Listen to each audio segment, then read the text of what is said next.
Good evening po mga boss. Ayan, pauwi na tayo galing sa shop. Daan lang tayo saglit dito sa bayan. Bili lang tayo ng ulam pang hapunan mga boss. Meron dito yung bilihan ng manok. Ayan, dito yan sa The Crunch. Ayan, liko na tayo dito mga boss.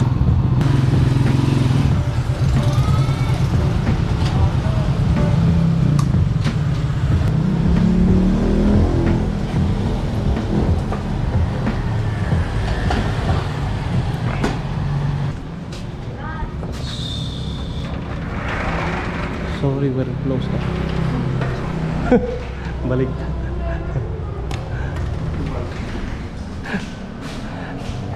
Half lang pre take out.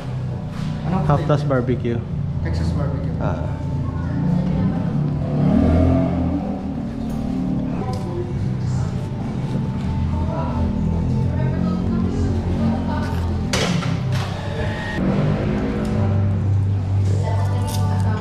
Take out, sir.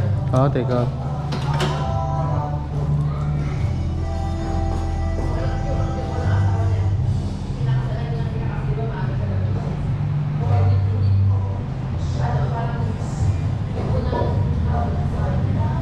Lulubog.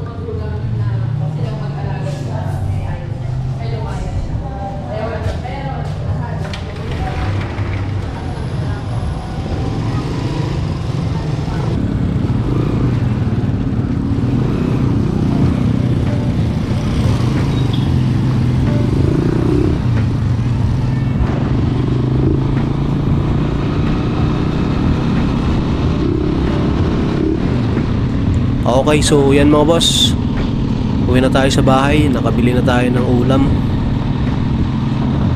So yan, pasalamatan ko rin pala mga boss yung mga customers natin na nag-order sa atin today sa ating online store.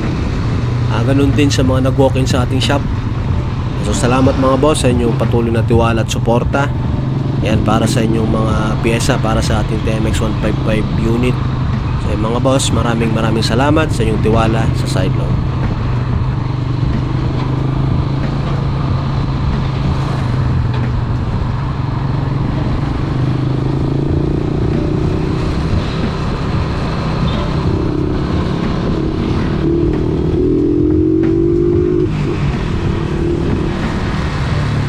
Maganda talagang i-overtake ang TMX 155 mga boss. Malakas kasi yung torque niya, kasi yung design ng makina niya, yung sa may connecting rod, mahaba, long stroker kung tawagin. So, malakas yung low end torque niya, hindi ka mabibitin sa overtaking.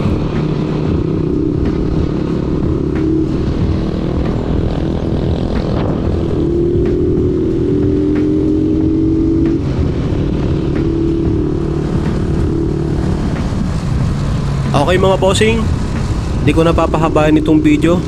Natripan lang natin mag point of view video na dala natin itong TMX natin.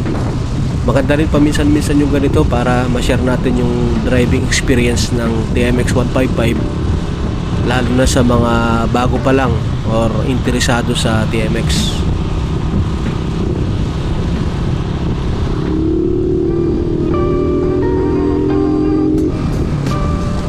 So yan mga boss, hanggang dito muna mga bossing. Thank you ulit sa inyong patuloy na suporta. Ride safe always sa ating lahat. Alright.